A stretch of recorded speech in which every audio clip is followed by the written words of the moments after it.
criminal justice, healing, education. Time to awaken the community.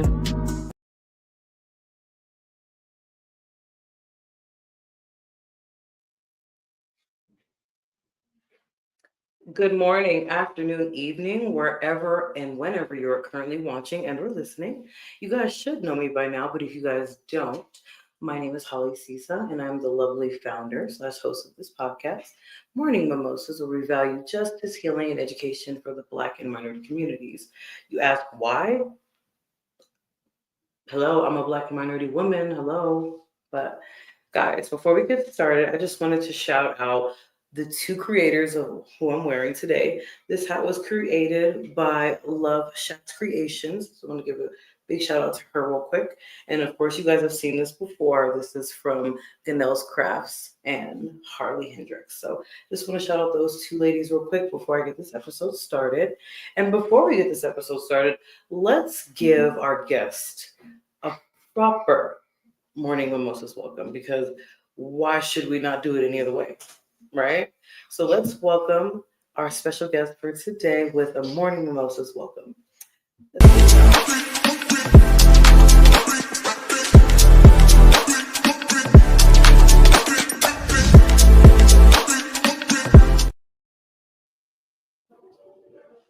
Good Welcome, welcome, afternoon. welcome. Good afternoon.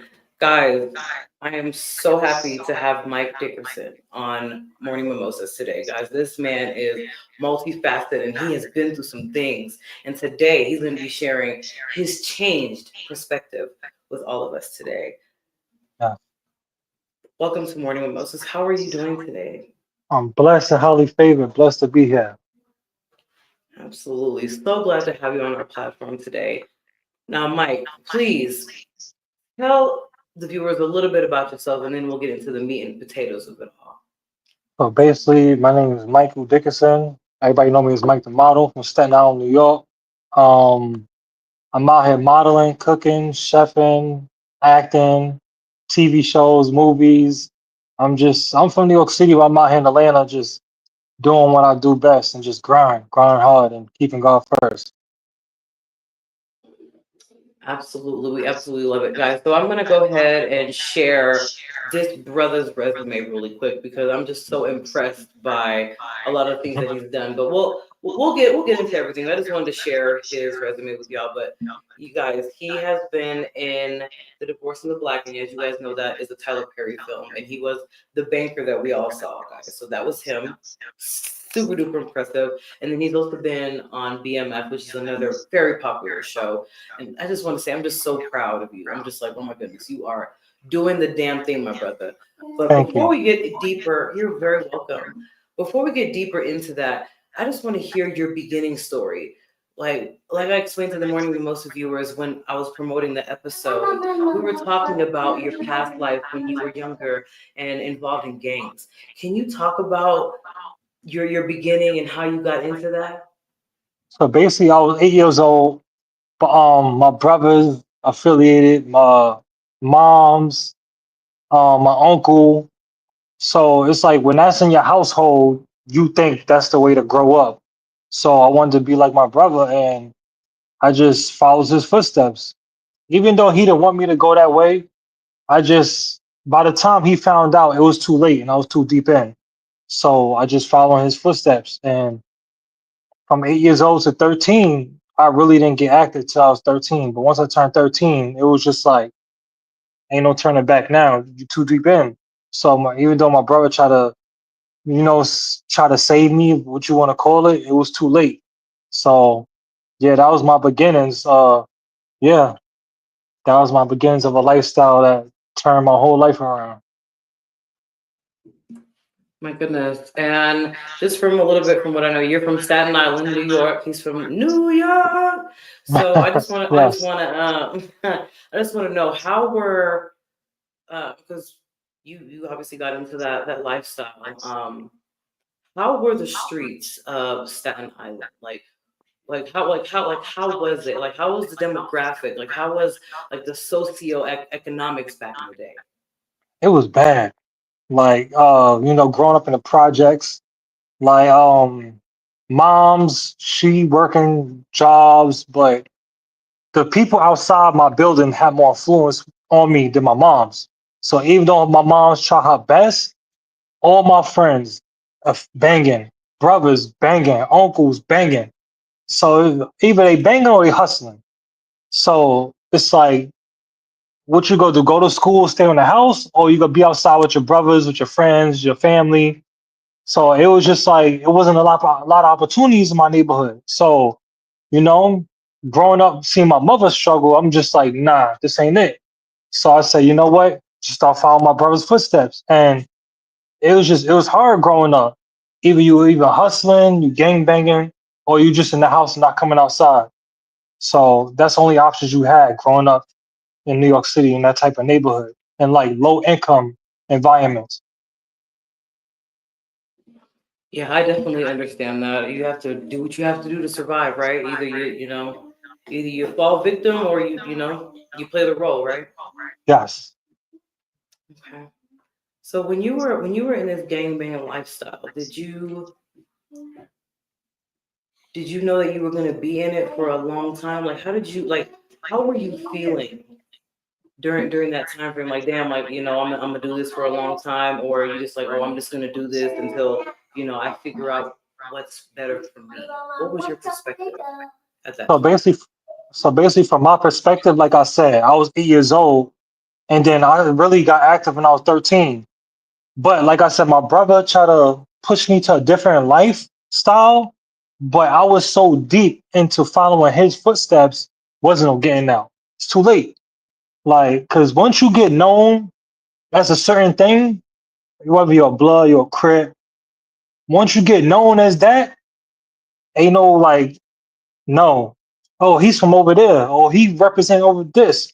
So once they known for you claiming that, there's not ain't no turning back. So that's what you're known for.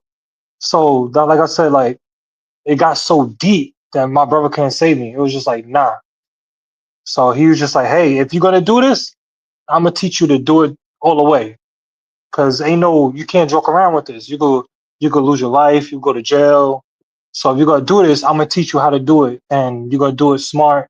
You're gonna do it the right way, and you're gonna make me proud, and represent me. So yeah, that's how I knew it was like, yeah, yeah, this ain't no turning back now. I'm in it, I'm in it. So just play the role and do what I gotta do. And I'm sorry that you had to be in that lifestyle as a youngin. I just want to say that I empathize and sympathize with you because I was doing street shit when I was 14, 15, 16 years old. So I Yeah, definitely understand that. When did you realize that you finally had to get out of that and become who you are today? yeah. So basically, I wouldn't say get out because it's tatted all over me, and my tattoos represent where I'm from. But uh, when I wanted to turn my life around, that's when I was like, nah, that's not the way to live. And when I had deep conversations with my moms, having deep conversations with my moms, and my mom was like, yo, I love you, you're my youngest son, and I don't want to bury you. When she told me that, I said, you know what? That's what made me a light bulb come above my head. So you know what? I gotta stop living the way I'm living because I don't want to see my mom's hurt. So that right there made me just leave New York and whatever I've done in the streets, leave that up in New York and come to Atlanta and turn my whole life around. So that's what made me do the transformation. But people know what I represent, they know where I'm from, but at the same time, they respect that I'm doing something positive with my life. I absolutely love that. So when did you finally decide that you wanted to get out of New York and move to Atlanta? How old were you? When did you make this choice? And how did you go about everything? So basically, like I said, I was born in New York City. I didn't leave New York till like the age of 30 because I've been out there my whole life. So from 13 to 30, all I did was like run the streets, just be in the streets. But after a while, when you grow up in that type of environment, it gets tiring after a while. Calling my mom's, yo, mom, I love you. I'll be home in 6 months. I'll be home in 9 months. Like when you keep giving your mother them phone calls, like that's not okay. Like I know that's not the way to live, but I gotta do what I gotta do. But At the same time, it was like, you know what, Ma, I promise after I come home, I will never hurt you again. And I came home and just never looked back. Left all my clothes in New York, just got on the Greyhound bus, $5,000 in my bank account, came to Atlanta, and I never been back. And I'm doing good out here. So I think me leaving was a blessing. I absolutely love that. So my next question for you is, when you got to Atlanta, did you have a plan in place of what you were going to do once you got there? Did you already have things established, or did you just go there and just like, you know what, I'm here, I'm about to change my life? What was your perspective at that time when you touched down in Georgia?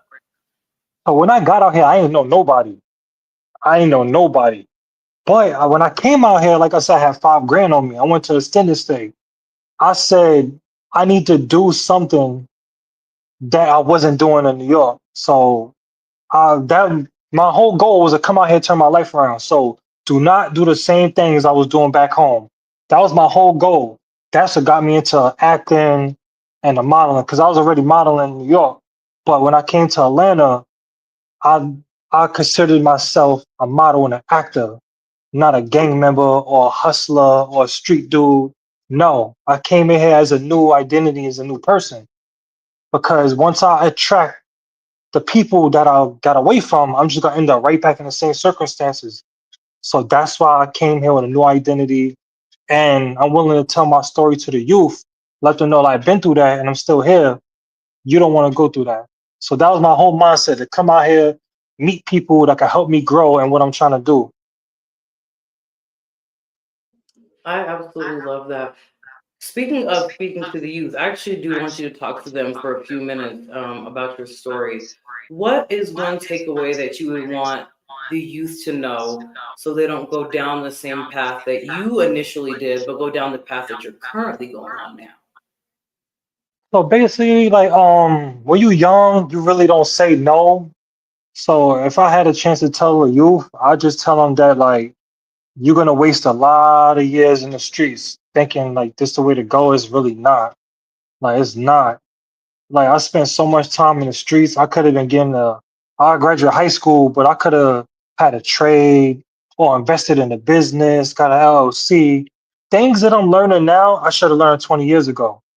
Even though it's not too late, but I was talking to the 13-year-old kid. I told him, I said, yo, bro, you're 13. While you young, learn how to drive, learn how to cook, learn how to get an LLC, learn how to start your own business. These are things I wasn't taught when I was young. I was taught, yo, listen, you see a dude with this color, put your hands on him. Like put in work. That I was taught that to put in work. I wasn't taught about no business or anything positive. That's why I try to preach to the youth. And that age, 13 to 16, that's that age when they feel like they're about to become a man. So they make decisions that they're gonna regret in the long run. So I try to snatch them up before they make them decisions. And that's why I would tell them. I'll tell them my story to let them know what I've been through so they don't gotta go through it. I absolutely love that, and I thank you for that information today. One of the another thing that I wanted to go ahead and ask you about is, you have landed roles in a Tyler Perry film, and then you have landed a role in a PMF. Please, please, please talk to the viewers about how you went about landing those specific roles, and then also I want you to, encourage someone who also wants to be an actor and a model. So let's do those 2 points next. So basically, one of my friends from New York, she worked for Tyler Perry. She I used to hang out her neighborhood in Brooklyn. I met her down here, but she asked me, do I want to be in the Tyler Perry film? I was like, of course. So I got on set as background, but Tyler Perry liked the way I dressed. So we had a conversation. He asked me, do I want to do a scene with Megan Good? I told him, of course. So I did the scene with Megan Good in Divorcing the Black on Amazon Prime. And the first week it came out, over 93 million people watched it. So after my face went viral, she started like, yo, Mike, yo, you want to be on BMF? You want to be on Wild 'N Out? You want to be on Family Feud? I'm starting getting phone calls and being on set with actors that I grew up watching: Terrence Howard, Kevin Hart, Taraji. I'm like, oh my God, I grew up watching you, and now I'm standing next to you on set. So basically, like once I did Divorced in the Black, my face went viral, and I started getting phone calls all over, and I'm still getting phone calls for roles. But for anybody that want to be an actor, I tell them get you a headshot, get you a full body, and get you some business cards. Networking could get you in the doors that was closed on you. All you got to do is network, shake hands. Like when I was on BMF, Neo told me this, right? Neo said, be respectful and be humble, and they'll get you far in this game. That's what Neo told me on BMF. And now I'm going with that, and I'm getting blessed with so many opportunities. I'm so proud. I'm like a proud mama right now. No, it's so Thank you. beautiful to see when people have come from, the struggle, and then Yes, they have gotten themselves out of that, and now they're succeeding. I just yes, absolutely love that, and I wish you nothing but continued success. yes. Um, Now, when it comes to transitioning from former gang member to now, Yeah. and this beautiful actor and this amazing model, what can you tell people as far as how your mental health was? Because as you guys know, here on Morning Mimosas, mental health is a very big thing that we're trying to get our Black community to take Yeah. more seriously. So when you were transitioning from that life to the life you currently have, how was your mental health during that time? How were you feeling? I just want to know, because over here we care about men's mental health. Yeah. So Yeah. how were you doing during that, when you were doing that transition? I can't even lie to you. It was bad. Like I was drinking every day. Like I feel like I had nothing to live for. I'm just like, yo, I'm, representing the color. I'm getting in trouble, getting into fights, getting shot at. Just like my mental health was bad. I just felt like I didn't care. Like I don't care. Like I didn't care. But now that I'm older, it's not that I regret the choices I made. Now I'm more wiser. And now I could teach somebody else to make these decisions that I didn't make. So my mental health was just all over the place. Because when you out there in the streets, you really in the streets, you got to watch your back from enemies or people around you. Police, police is out to get you. People that look like you is out to get you. So you're so much on guard, you can't even think straight because you're so on defense mode. You can't think straight. But my mental health, like 2 days a week, I'll log out of social media and give myself a mental vacation. 2 days every week. You got to do that to get your mental stable and aligned with how your life is going. But when I was in the streets, my mental, I couldn't think straight. So that's why I feel like I was making so many bad decisions because my mental wasn't right. So now you're saying you take 2 mental health days a week, and then you Yes, take those same 2 days to get off of social media, to make sure that you're in your zen, and making sure that you're, taking care, self-care, self-love, right? yes, yes, yes. I absolutely love that. Well, can you tell us about any projects that you're allowed to tell us about that you have coming up? Yeah, I got a film coming up in August called Better Left Alone. It's about Lucky Johnson. Got that coming up. I just got seen in BMF last night. They just dropped the episode last night of BMF season 4. That's the third time I got seen in the season. Make sure I go check that out on Stars. I'm in a web series called A Friend of Me from George. He's from Ohio, Warrior Style Films. And I'm in a crime boss TV show called Land is Ugly. I'm one of the hitmen for the cartel. So, yeah, I got a lot of big things coming. Congratulations on everything that you have going on. Thank you. Do you have any final words that you want to say pertaining to you, pertaining to the youth, pertaining to anything pertaining to yourself, or anything that you I just want to bless the viewers with? I want to tell the viewers, don't drink from every cup handed to you. That's how you get poisoned. Do not drink from every cup handed Fact. to you. That's how you get poisoned. Okay, guys, we're gonna end the episode on that note, because that is absolutely beautiful. Thank you, Mr. Dickerson, for coming on Morning Mimosas. We would love to have you back on the show again. Yes. Guys, you guys know this is Morning Mimosas, right? Where we value justice, healing, and education for the Black and minority communities. We will see you guys next time. See you later.